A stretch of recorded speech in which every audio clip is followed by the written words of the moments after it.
ನಾನು ನಿಮ್ಮ ದಿವ್ಯಾ ವಸಂತ.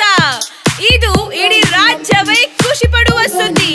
ಇದೇನಾ ಇಡೀ ರಾಜ್ಯವೇ ಖುಷಿ ಪಡುವ ಸುದ್ದಿ? ಹೌದು, ಇಡೀ ರಾಜ್ಯ ಸಂಭ್ರಮಿಸುವಂತ ಸುದ್ದಿ. ನನಗೆ ದುಡ್ಡು ಡಿಮ್ಯಾಂಡ್ ಮಾಡಿದ್ದು 15 ಲಕ್ಷ ರೂಪಾಯಿ ಕೊಟ್ರೆ ನಿನ್ ಸ್ಪಾ ಏನು ಪ್ರಾಬ್ಲಮ್ ಮಾಡಲ್ಲ ಅಂತಂದು ಹೇಳ್ಬಿಟ್ಟು ನನ್ನ ಹತ್ರ ಇದ್ ಮಾಡಿದ್ರು. ಪತ್ರಕರ್ತೆಯ ಸೋಗಿನಲ್ಲಿದ್ದ ನಿರೂಪಕಿ ಈಗ ನಾಪತ್ತೆ. ವೀಕ್ಷಕರೇ, ದಿವ್ಯಾ ಅವರ ಸಂಪರ್ಕ ಕಡಿತ ಆಗಿದೆ. ಅವರನ್ನ ಮತ್ತೆ ಕನೆಕ್ಟ್ ಆಗೋದಕ್ಕೆ ನಾನು ಟ್ರೈ ಮಾಡ್ತೀನಿ. ಇದು ಇಡೀ ರಾಜ್ಯವೇ ಅಚ್ಚರಿ ಪಡೋ ಡೀಲ್ ಕಹಾನಿ. ಕರೆಕ್ಟ್ ಆಗಿ ಹೇಳ್ತೀನಿ, ಮಾಡ್ತೀಯಾ? ಹಾ ಸರ್, 8 ಲಕ್ಷ ರೂಪಾಯಿ ಕೊಡು, ಏನೋ ಮಾಡ್ತೀನಿ. ಅದು ಕಮ್ಮಿ ನಾನು ಏನು ಮಾಡಕ್ಕಲ್ಲ. ಅದು ಇವತ್ತು ಕೊಟ್ರೆ ಇದು ಇಡೀ ರಾಜ್ಯವೇ ಖುಷಿ ಪಡುವಂತ ಸುದ್ದಿನ ಅಂತ ಏನಾದ್ರೂ ಟ್ರೋಲು ಗೀಲು ಮಾತಾಡೋದೆಲ್ಲ ಮಾಡ್ಬೇಕು. ಫಸ್ಟ್ ವಾಯ್ಸ್ ನ್ಯೂಸ್ ವಾಹಿನಿಯ ವೀಕ್ಷಕರೆಲ್ಲರಿಗೂ ಪ್ರೀತಿಯ ಸ್ವಾಗತ. ಈ ಸಾಮಾಜಿಕ ಜಾಲತಾಣಗಳಲ್ಲಿ ಎಂಥೆಂಥವರೋ ಎಂಥೆಂಥದೋ ಅಧ್ವಾನಗಳನ್ನ ಮಾಡಿ ರಾತ್ರೋರಾತ್ರಿ ಫೇಮಸ್ ಆಗ್ಬಿಡ್ತಾರೆ. ಅದಕ್ಕೆ ಒಂದು ಒಳ್ಳೆ ಉದಾಹರಣೆ ಅಂದ್ರೆ ಖಾಸಗಿ ಸುದ್ದಿ ವಾಹಿನಿಯೊಂದರಲ್ಲಿ ನಿರೂಪಕಿಯಾಗಿದ್ದಂತಹ ದಿವ್ಯಾ ವಸಂತ. ಹಲೋ, ನಮಸ್ಕಾರ ಎಲ್ರಿಗೂ. ನಾನು ನಿಮ್ಮ ಖುಷಿ ಸುದ್ದಿ ದಿವ್ಯಾ ವಸಂತ. ನಿರೂಪಕಿಯಾಗೋ ಭಾಷೆ ಜ್ಞಾನ ಯಾವುದೂ ಇಲ್ಲದೆ ಇದ್ರೂ ಏಕೆ ತಲೆ ಬುಡ ಇಲ್ಲದೆ ಮಾತಾಡ್ಕೊಂಡೇ ಅದೊಂದಿನ ಒಂದು ಸುದ್ದಿಯನ್ನ ಓದ್ತಾಳೆ. ಅದು ನಟಿ ಅಮೂಲ್ಯ ಗರ್ಭಿಣಿಯಾಗಿರುವ ಸುದ್ದಿ. ಇಡೀ ರಾಜ್ಯವೇ ಖುಷಿ ಪಡುವಂತಹ ಸುದ್ದಿ. ಯಾಕೆ ಅಂತಂದ್ರೆ ಒಬ್ರು ಪ್ರೆಗ್ನೆನ್ಸಿ ಆಗಿದ್ದಾರೆ. ಸೊ ಪ್ರೆಗ್ನೆಂಟ್ ಆಗಿದ್ದಾರೆ, ಅದು ದೊಡ್ಡ ನಟಿ. ಸೊ ಎಲ್ಲರೂ ಖುಷಿ ಪಡುವಂತಹ ಸುದ್ದಿ, ಇಡೀ ರಾಜ್ಯನೇ ಸಂಭ್ರಮಿಸುವಂತ ಸುದ್ದಿ. ಹೌದು, ಇಡೀ ರಾಜ್ಯ ಸಂಭ್ರಮಿಸುವಂತ ಸುದ್ದಿ. ಇದ್ರಲ್ಲಿ ಏನು ತಪ್ಪಿದೆ? ಟೆಕ್ಸ್ಟ್ ಅದು ಜಗತ್ತಲ್ಲಿ ಹಿಂದೆಂದೂ ನಡೆಯದ, ಮುಂದೆಯೂ ನಡೆಯಲು ಸಾಧ್ಯವೇ ಇಲ್ಲದಂತಹ ಮಹಾಘಟನೆ ಎನ್ನುವ ಹಾಗೆ ಈ ದಿವ್ಯಾ ವಸಂತ ಇಡೀ ರಾಜ್ಯವೇ ಖುಷಿ ಪಡುವ ಸುದ್ದಿ ಅಂತ ಹೇಳಿ ಸಾಮಾಜಿಕ ಜಾಲತಾಣಗಳಲ್ಲಿ ಇನ್ನಿಲ್ಲದ ಹಾಗೆ ಟ್ರೋಲ್ಗೆ ಒಳಗಾಗಿದ್ಲು. ನಿಮಗ್ ಗೊತ್ತಿರುತ್ತೆ ನಾವು ನ್ಯೂಸ್ ಚಾನೆಲ್ ಅವರು ಹೇಗಿರ್ತೀವಿ ಅಂತ ಹೇಳಿ. ಆಕೆಗೆ ಆ ಟ್ರೋಲ್ ಕೂಡ ಅವಮಾನ ಅಂತ ಗೊತ್ತಾಗುವಷ್ಟು ಬುದ್ಧಿ ಮತ್ತೆ ಇರ್ಲಿಲ್ಲ ಅನ್ನೋದಕ್ಕೆ ಅದನ್ನೇ ಬಂಡವಾಳ ಮಾಡಿಕೊಂಡು ಆಕೆ ಮತ್ತೆ ಮತ್ತೆ ಅಂಥದ್ದೇ ಅಜ್ಞಾನದ ಅಧ್ವಾನಗಳನ್ನ ಸೃಷ್ಟಿ ಮಾಡ್ತಾನೆ ಹೋಗ್ತಾಳೆ. ಖುಷಿನೇ ಆಗಿಲ್ಲ ಅಂತ ಹೇಳಿ ಡೌಗಳೆಲ್ಲ ಮಾಡಬೇಡಿ ಆಯ್ತಾ. ಟ್ರೋಲ್ನಿಂದ ಸಿಕ್ಕಿದ್ದು ಅಪಖ್ಯಾತಿಯಾದ್ರೂ ಅದನ್ನೇ ಇಟ್ಕೊಂಡು ರೀಲ್ಸ್ ಲಾಗ್ಗಳನ್ನ ಮಾಡ್ಕೊಂಡು ಮತ್ತಷ್ಟು ಸುದ್ದಿ ಆಗ್ತಾಳೆ. ಇವಾಗ ಊಟ ಮಾಡೋ ಟೈಮಲ್ಲಿ ಟಿಫನ್ ಮಾಡ್ತಿದ್ದೀವಿ. ಆಲ್ಮೋಸ್ಟ್ 1:30. ಗುಡ್ ಮಾರ್ನಿಂಗ್ ಎಲ್ರಿಗೂ. ಅವಳ ಅವಾಂತರಗಳನ್ನ ನೋಡೋದಕ್ಕಾಗದೆ ಸಾಮಾಜಿಕ ಜಾಲತಾಣಗಳಲ್ಲಿ ಜನ ಮತ್ತಷ್ಟು ಉಗಿದು ಟ್ರೋಲ್ ಮಾಡ್ತಾರೆ. ಆಕೆ ಅದನ್ನೂ ಕೂಡ ಪ್ರಸಾದ ಅನ್ನೋ ಹಾಗೆ ಸ್ವೀಕಾರ ಮಾಡಿಕೊಂಡು ಜಗತ್ತಿನ ಅತಿ ಕೆಟ್ಟ ರ್ಯಾಪ್ ಸಾಂಗ್ಗಳನ್ನ ಹಾಡ್ಕೊಂಡು ಕುಣಿತಾಳೆ. ಅಶ್ಲೀಲ ಸಾಹಿತ್ಯ, ಕುಣಿತ, ವೇಷಗಳ ಈ ರ್ಯಾಪ್ ಹಾಡುಗಳಂತೂ ದಿವ್ಯಾ ವಸಂತಳ ಜ್ಞಾನದ ಅಧಪ್ಪತನದಂತಿತ್ತು. ಒಂದು ಸುದ್ದಿವಾಹಿನಿಗೆ ಎಂಥವರನ್ನ ನಿರೂಪಣೆಗೆ ಕೂರಿಸಬೇಕು ಅನ್ನೋ ಕನಿಷ್ಠ ಜ್ಞಾನವೂ ಇಲ್ಲದೆ ಹೋದಾಗ್ಲೇ ಇಂತಹ ಪ್ರತಿಭೆಗಳು ಅರಳೋದು ಅನ್ನೋದಕ್ಕೆ ಈ ದಿವ್ಯಾ ವಸಂತ ತಾಜಾ ಉದಾಹರಣೆ. ನಂಗೆ ಯಾರು ಲವರ್ ಇಲ್ವಾ? ಏನು ನನ್ನ ಟ್ರೋಲ್ ಮಾಡ್ಬೇಕಿಲ್ಲ, ವೈರಲ್ ಮಾಡ್ಬೇಕು ಅನ್ಕೊಂಡಿದ್ಯಾ? ಮತ್ತೆ ಯಾರಿದ್ದಾರೆ ಹೇಳ ನನಗೆ. ಇವಳ ಹಾಗೆಯೇ ಅರೆಬೆಂದ ಮತ್ತೊಬ್ಬ ಸೋಷಿಯಲ್ ಮೀಡಿಯಾ ಸ್ಟಾರ್ ಅನ್ನಿಸಿಕೊಂಡ ಸೋನು ಗೌಡ ಇವಳ ಗೆಳತಿ ಕೂಡ ಹೌದು. Good morning. ಆಕೆ ಒಮ್ಮೆ ಮಾಲ್ಡೀವ್ಸ್ಗೆ ಹೋಗಿ ಮಾಡ್ಕೊಂಡಂತಹ ಅವಾಂತರ ನಿಮ್ಮೆಲ್ಲಿಗೂ ಕೂಡ ಗೊತ್ತಿರಬಹುದು.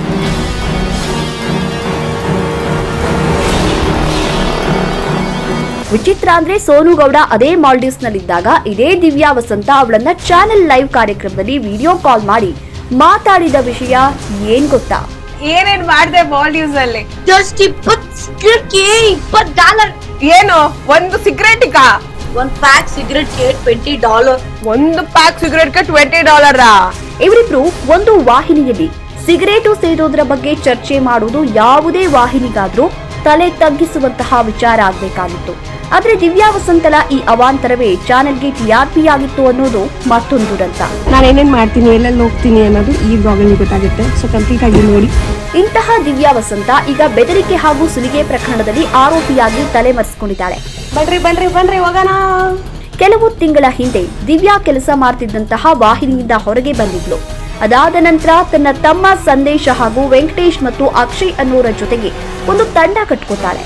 ಇವರ ಜೊತೆಗಿದ್ದಂತಹ ವೆಂಕಟೇಶ್ ಖಾಸಗಿ ಚಾನೆಲ್ ಒಂದರ CEO ಅಂತ ಹೇಳಿಕೊಂಡು ರೋಲ್ ಕಾಲ್ ವ್ಯವಹಾರವನ್ನ ಶುರು ಮಾಡ್ತಾನೆ. ಇದಕ್ಕೆ ಉಳಿದ 3 ಜನ ಸಾಥ್ ಕೊಡ್ತಾರೆ. ಮೋಜು ಮಸ್ತಿಯ ಜೀವನಕ್ಕೆ ಹಣ ಬೇಕಾದ ಕಾರಣಕ್ಕೆ ಈ ರೋಲ್ ಕಾಲ್ ವ್ಯವಹಾರಕ್ಕೆ ಇಳಿದಂತಹ ಈ ತಂಡ ನೂರಾರು ಜನರನ್ನ ಸುಲಿಗೆ ಮಾಡಿದೆ ಅಂತ ಪೊಲೀಸ್ ಮಾಹಿತಿಗಳು ಹೇಳ್ತಾ ಇವೆ.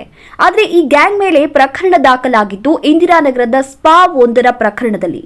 ಆ ಸ್ಪಾನಲ್ಲಿ ಮಸಾಜ್ ಹೆಸರಲ್ಲಿ ವೇಶ್ಯಾವಾಟಿಕೆ ನಡೀತಾ ಇದೆ ಅಂತ ಆರೋಪಿಸಿ ಈ ಡಿ ಗ್ಯಾಂಗ್ ಅಲಿಯಾಸ್ ದಿವ್ಯಾ ಹಾಗೂ ವೆಂಕಟೇಶ್ ಗ್ಯಾಂಗ್ 15 ಲಕ್ಷ ಕೊಡಬೇಕು ಅಂತ ಬ್ಲಾಕ್ ಮೇಲ್ ಶುರು ಮಾಡಿದ್ರು. ಈ ರಾಜ್ ನ್ಯೂಸ್ ಮೈಕ್ ಹಿಡ್ಕೊಂಡು ಮತ್ತೆ ಒಂದು ಲೇಡಿ ಇಬ್ರು ಹುಡುಗರು ಬಂದಿದ್ರು ಕ್ಯಾಮ್ರಾ ತಗೊಂಡು. ಸೊ ಬಂದ್ಬಿಟ್ಟು ನಮ್ಮ CEO ನಿಮ್ಮ ಹತ್ರ ಮಾತಾಡಬೇಕು, ನಿಮ್ಮದು ಈ ಥರ ಪ್ರಾಬ್ಲಮ್ ಆಗಿದೆ ಅಂತಂದು ಹೇಳ್ಬಿಟ್ಟು ನನಗೆ ಒಂದು ವೇಷವಾಟಿಕೆ ವಿಡಿಯೋ ತೋರಿಸಿ ಸೊ ಅವರೊಂದು ಇದು ಮಾಡಿದ್ರು. ನನಗೆ ದುಡ್ಡು ಡಿಮ್ಯಾಂಡ್ ಮಾಡಿದ್ದು 15 ಲಕ್ಷ ರೂಪಾಯಿ ಕೊಟ್ಟರೆ ನಿಮ್ಮ ಸ್ಪಾ ಏನೂ ಪ್ರಾಬ್ಲಮ್ ಮಾಡಲ್ಲ ಅಂತಂದು ಹೇಳ್ಬಿಟ್ಟು ನನ್ನ ಹತ್ರ ಇದು ಮಾಡಿದ್ರು. ದೂರಿನ ಪ್ರಕಾರ ವೆಂಕಟೇಶ್ ತಂಡವೇ ಒಂದು ಹುಡುಗಿಯನ್ನ ಸ್ಪಾಗೆ ಮೊದಲು ಕೆಲಸಕ್ಕೆ ಸೇರಿಸಿದೆ. 5-6 ದಿನಗಳ ನಂತರ ತಮ್ಮ ಕಡೆಯ ಒಬ್ಬ ಯುವಕರನ್ನ ಅದೇ ಸ್ಪಾಗೆ ಕಸ್ಟಮರ್ ರೀತಿಯಲ್ಲಿ ಕಳಿಸಿದೆ. ಅಲ್ಲಿ ಹೊಸದಾಗಿ ಕೆಲಸಕ್ಕೆ ಸೇರಿದ್ದ ಹುಡುಗಿ ಹಾಗೂ ಇವರು ಕಳಿಸಿದ್ರು ಎನ್ನಲಾಗಿರುವಂತಹ ಆ ಯುವಕ ಸೇರ್ಕೊಂಡು ಅಶ್ಲೀಲ ವಿಡಿಯೋವನ್ನ ಮಾಡಿದ್ದಾರೆ. ನಂತರ ಆ ವಿಡಿಯೋ ಆಧಾರವಾಗಿ ಇಟ್ಕೊಂಡು ವೆಂಕಟೇಶ್ ಹಾಗೂ ತಂಡ ಸ್ಪಾದ ಮ್ಯಾನೇಜರ್ ಶಿವಶಂಕರ್ಗೆ 15 ಲಕ್ಷ ಕೊಡದೇ ಇದ್ರೆ ಈ ವಿಡಿಯೋವನ್ನ ಚಾನೆಲ್ನಲ್ಲಿ ಪ್ರಸಾರ ಮಾಡೋದಾಗಿ ಬೆದರಿಕೆಯನ್ನ ಹಾಕಿದೆ. ಅದಕ್ಕೆ ಸಂಬಂಧಪಟ್ಟಂತೆ ಚಾನೆಲ್ CEO ಅಂತ ಹೇಳ್ಕೊಂಡು ಸ್ಪಾ ಮ್ಯಾನೇಜರ್ ವೆಂಕಟೇಶ್ ಜೊತೆ ಮಾತನಾಡಿದ್ದ ಅನ್ನಲಾಗಿರುವಂತಹ ಫೋನ್ ಕಾಲ್ ರೆಕಾರ್ಡಿಂಗ್ ಹೇಳಿದೆ, ಕೇಳಿಸ್ಕೊಳ್ಳಿ. ಏನಾಯ್ತು ಸರ್ ಅದೇ ಮಾತಾಡ್ತಾ ಇದೀನಿ ಸರ್, ಅಷ್ಟೊಂದಾದ್ರೆ ಹೆಂಗೆ ಅಲ್ಲ ಅಂತ. ಬೇಡ, ನಮ್ಮ ಆಫೀಸಲ್ಲಿ ನಾನೇನು ಆನ್ಸರ್ ಮಾಡಕ್ಕಾಗಲ್ಲ, ನಾನು ಇನ್ನ ಕಾಯ್ಕೊಂಡು ಕುತ್ಕೊಳಕ್ಕಾಗಲ್ಲ, ಯಾರು ಕಾಯಲ್ಲ, ನಾನೇ ಅಲ್ಲ. ಅಲ್ಲ ಸರ್, ಒಂದೇ ತಡ 15 ಲಕ್ಷ ಅಂದ್ರೆ ನಾನು ಹೆಂಗೆ ಸರ್? ಸರ್ ನೀನ್ ಏನ್ ಮಾಡ್ಬೇಕು ಅಂತ ಇದೆಯಾ ಹೇಳು. ಸರ್ ಇಲ್ಲಿ ಬಿಲ್ಲಿಂಗ್ ಎಲ್ಲ ನೋಡ್ಬೇನಿ ಸರ್, ಬೇಕಿದ್ರೆ ನನ್ನ ಕೆಲಸ ಅಲ್ಲ ಅದೆಲ್ಲ, ನಾನು ತೋರಿಸ್ತೀನಿ ಕೆಲಸ ಅಲ್ಲ ಅದೆಲ್ಲ. ನೀನ್ ಏನ್ ಮಾಡ್ತೀಯ ಲಾಸ್ಟ್ ಹೇಳು, ಮಾತಾಡ್ತೀನಿ ನಿನ್ಗೋಸ್ಕರ. ನೀವ್ ಹೇಳಿ ಸರ್ ಒಂದ್ ಮಾತು. ನೀನ್ ಹೇಳು. ನಂದು ಅದೇ ನಾನು ಹೇಳಿದ್ನಲ್ಲ, ಎಷ್ಟು 1ರಲ್ಲಿದ್ದೀನಿ. ಯಾರು ನಾನೇ ಅಲ್ಲ, ಯಾವನು ಯೂಟ್ಯೂಬ್ ಚಾನಲ್ ಲೋಕಲ್ ಪೇಪರ್ ಇರ್ತಾರಲ್ಲ ಅವ್ರು ಕೂಡ ಬೇಡ. ಅದು ಹಿಂಗ್ ಸಿಕ್ಕಿದ್ರೆ ಮಜಾ ಉಡಾಯಿಸ್ಬಿಡ್ತಾರೆ. ಒಂದೇ ಸತಿ ಕರೆಕ್ಟ್ ಆಗಿ ಹೇಳ್ತೀನಿ, ಮಾಡ್ತೀಯಾ? ಹಾ ಸರ್. 8 ಲಕ್ಷ ರೂಪಾಯಿ ಕೊಡು, ಏನೋ ಮಾಡ್ತೀನಿ. ಅದು ಕಮ್ಮಿ ನಾನು ಏನು ಮಾಡಕ್ಕಲ್ಲ. ಅದು ಇವತ್ತು ಕೊಟ್ರೆ ಇವತ್ತು ಓಕೆ ಅಂದ್ರೆ ನೀನು ನಾಳೆ ಆದ್ಮೇಲೆ ಆ ದುಡ್ಡು ಇಸ್ಕೊಳಲ್ಲ, ಅವ್ರು ನೀನ್ ಕೊಟ್ರು ನ್ಯೂಸ್ ಮಾಡ್ತಾರೆ. 8 ಲಕ್ಷ ಬರೀ ನಮ್ ಚಾನಲ್ ನೋಡಲ್ಲ, ಎಲ್ಲಾ ಚಾನಲ್ ನೋಡ್ತದೆ. ಹೀಗೆ 15 ಲಕ್ಷದಿಂದ 8 ಲಕ್ಷಕ್ಕೆ ಬಂದ ವೆಂಕಟೇಶ್ ವಿರುದ್ಧ ಕೊನೆಗೂ ಶಿವಶಂಕರ್ ಜೀವನ್ ಭೀಮಾನಗರ ಠಾಣೆಗೆ ದೂರು ಕೊಡ್ತಾರೆ. ಆ ದೂರಿನ ಆಧಾರದ ಮೇಲೆ ಪೊಲೀಸರು ವೆಂಕಟೇಶ್ ಹಾಗೂ ದಿವ್ಯಾಳ ತಮ್ಮ ಸಂದೇಶನನ್ನ ಬಂಧಿಸಿ ವಿಚಾರಣೆ ಶುರು ಮಾಡಿದ್ದಾರೆ. ಅಷ್ಟರಲ್ಲಿ ದಿವ್ಯಾ ವಸಂತ ಹಾಗೂ ಆಕಾಶ್ ಇಬ್ರು ಕೂಡ ನಾಪತ್ತೆಯಾಗಿದ್ದಾರೆ. ಪೊಲೀಸರು ಸಿಕ್ಕಿಬಿದ್ದವರ ಮೊಬೈಲ್ ಪರೀಕ್ಷೆ ಮಾಡಿದಾಗ ಅದರಲ್ಲಿ ಇದ್ದಂತಹ ಈ 4 ಜನರ ಒಂದು ವಾಟ್ಸ್ಆಪ್ ಗ್ರೂಪ್ನಲ್ಲಿ ಇವರು ನಡೆಸ್ತಾ ಇದ್ದಂತಹ ರೋಲ್ ಕಾಲ್ ವ್ಯವಹಾರವೆಲ್ಲ ಬಯಲಾಗಿದೆ.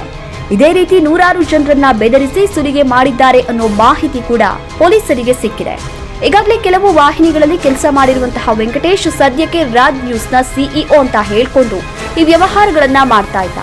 ಆದ್ರೆ ಇದೀಗ ರಾಜ್ ನ್ಯೂಸ್ ವೆಂಕಟೇಶ್ ನಮ್ಮ ವಾಹಿನಿಯ CEO ಅಲ್ಲ, ಅವರು ಗುತ್ತಿಗೆಯ ಆಧಾರದ ಮೇಲೆ ಮಾರ್ಕೆಟಿಂಗ್ ವಿಭಾಗದಲ್ಲಿ ಕೆಲಸ ಮಾಡ್ತಿದ್ರು ಅಂತ ಸ್ಪಷ್ಟೀಕರಣವನ್ನ ಕೂಡ ಕೊಟ್ಟಿದೆ.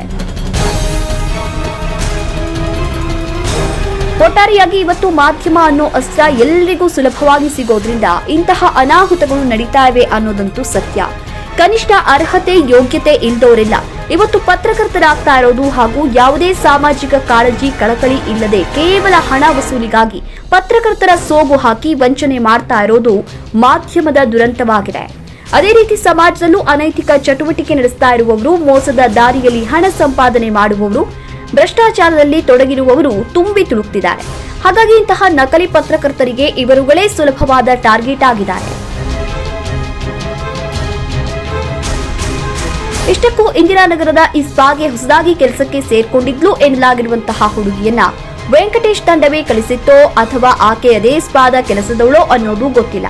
ಯಾಕೆಂದ್ರೆ ಆ ಮಸಾಜ್ ಪಾರ್ಲರ್ನವರದ್ದು ಏನು ತಪ್ಪೇ ಇಲ್ದಿದ್ರೆ 15 ಲಕ್ಷ ಕೇಳಿದಾಗ ಯಾಕೆ ಚೌಕಾಸಿಗೆ ಇಳಿತಾ ಇದ್ರು? ಮೊದಲನೇ ಸಲ ಇವರು ಹಣ ಕೇಳಿದಾಗಲೇ ಪೊಲೀಸ್ ದೂರು ಯಾಕೆ ಕೊಡ್ಲಿಲ್ಲ ಅನ್ನೋ ಪ್ರಶ್ನೆಯು ಇಲ್ಲಿ ಹುಟ್ಕೊಳ್ಳುತ್ತೆ. ವಿಡಿಯೋ ಮಾಡ್ಕೊಂಡು ಹೋಗಿದ್ದು ಅವರೇ, ಸಂದೇಶ ಅವ್ರ ಹೆಸರು ದಿವ್ಯಾ ವಸಂತ್ ಅವ್ರ ತಮ್ಮ ಅಂತ. ಬಟ್ ಅವ್ರದ್ದು ಕೈವಾಡ ಇದೆ. ಫೋನ್ ಮಾಡಿದ್ದು ನನಗೆ ಯಾರೋ ಲೇಡಿ ಫೋನ್ ಮಾಡಿದ್ರು ಈಗ ಜಸ್ಟ್ 1ನೇ ತಾರೀಕಿಗೆ. ನಿಮಗೆ ಯಾವನು ಹೇಳಿದ್ದು ಓಪನ್ ಮಾಡೋಕ್ಕೆ ಯಾವನು ಹೇಳಿದ್ದು ನಿಮಗೆ ಅಂತಂದೆಲ್ಲ ಹೇಳ್ಬಿಟ್ಟು ಬ್ಯಾಡ್ ಲ್ಯಾಂಗ್ವೇಜ್ ಎಲ್ಲ ಯೂಸ್ ಮಾಡಿಬಿಟ್ಟು ಫೋನ್ ಮಾಡಿರುವ ಹುಡುಗಿ. ಅಂತಿಮವಾಗಿ ಜನಪರವಾಗಿ ಕೆಲಸ ಮಾಡಬೇಕಾಗಿದ್ದಂತಹ ಮಾಧ್ಯಮಗಳ ಮೇಲೆಗೆ ಇವತ್ತು ಅನುಮಾನ ಪಡುವಂತಹ ಸ್ಥಿತಿಗೆ ತಂದವರಲ್ಲಿ ಇಂತಹ ಕೆಲವರಷ್ಟೇ ಬೆಳಕಿಗೆ ಬಂದಿದ್ದಾರೆ. ತಿಮಿಂಗಲಗಳಿನ್ನೂ ಆಳದಲ್ಲಿಯೇ ಉಳ್ಕೊಂಡಿದೆ. ಲೈನ್ ಆದ್ರೂ ಹೊಡಿತೀನಿ, ಲವ್ ಆದ್ರೂ ಮಾಡ್ತೀನಿ, ಪಾರ್ಕ್ ಆದ್ರೂ ಸುತ್ತೀನಿ, ಸಿನಿಮಾಕಾದ್ರೂ ಹೋಗ್ತೀನಿ, ನಿಂಗೇನ್ ಚಿಂತಿಲ್ಲೇ ಯಾಕ್ಲೆ ನಿನ್ನ. ಮತ್ತಷ್ಟು ಸುದ್ದಿ ಹಾಗೂ ವಿಶ್ಲೇಷಣೆಗಳಿಗಾಗಿ ಫಾಲೋ ಮಾಡಿ ಫಸ್ಟ್ ವಾಯ್ಸ್ ನ್ಯೂಸ್ ಕನ್ನಡ.